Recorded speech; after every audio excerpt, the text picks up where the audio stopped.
పట్టిన వాటిని పిండిని కానీ రవ్వను కానీ ఏదైనా జల్లెడ పట్టాలన్నప్పుడు ఇలా పట్టేసామనుకోండి పక్కనంతా కూడా పడి వేస్ట్ అయిపోతుంది కదా. ఒక చిన్న గిన్నెను కానీ ఒక గ్లాస్నైనా తీసుకోవచ్చండి. ఇలా వీడియోలో చూపించిన మాదిరిగా జల్లెడని రివర్స్లో పెట్టేసి ఇలా జల్లెడ పట్టేసుకున్నాం అనుకోండి కింద పిండి అనేది అస్సలకే పడదండి, మధ్యలోనే పడుతుంది. చూస్తున్నారు కదండి, మనము కారం కానీ పిండి కానీ ఏది జల్లెడ పట్టుకోవాలన్నా ఈ టిప్ అనేది చాలా బాగా యూజ్ అవుతుంది.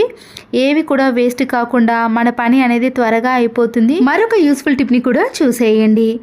ప్లాస్టర్ ఉంటుంది కదండి, దాని మధ్యలో మనము ఫోనును పెట్టేసి కిచెన్లో కానీ హాల్లో కానీ ప్రతిసారి చేతిలో పట్టుకోకుండా ఇలా ప్లాస్టర్ మధ్యలో పెట్టేసామనుకోండి కింద అయితే అస్సలకే పడదండి. ఎంతసేపు మనం గట్టిగా అటు ఇటు కదిపినా కానీ ఫోన్ అనేది అందులోనే ఫిక్స్ అయిపోతుంది. పిల్లలు కూడా దగ్గర నుంచి ఫోన్ని చూడకుండా ఇలా ప్లాస్టర్లో పెట్టేసామనుకోండి ఏ డిస్టెన్స్లో పెట్టుకోవాలన్నా కూడా ఈజీగా పెట్టేసుకోవచ్చు.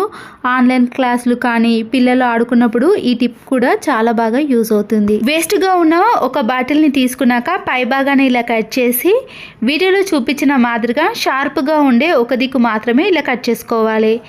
గ్యాస్ స్టవ్ యొక్క ఆన్ ఆఫ్ బటన్స్ని కానీ బర్నర్స్ ఉంటాయి కదండి, దాని చుట్టూ ఉండే జిడ్డును ఇలా షార్ప్గా ఉండే బాటిల్ సహాయంతో తీసేయచ్చు. మనము స్క్రబ్బర్తో కానీ క్లాత్తో కానీ క్లీన్ చేస్తాం కానీ ఇలా సైడ్లో ఉన్న జిడ్డును అయితే అస్సలకి తీయలేం కదండి.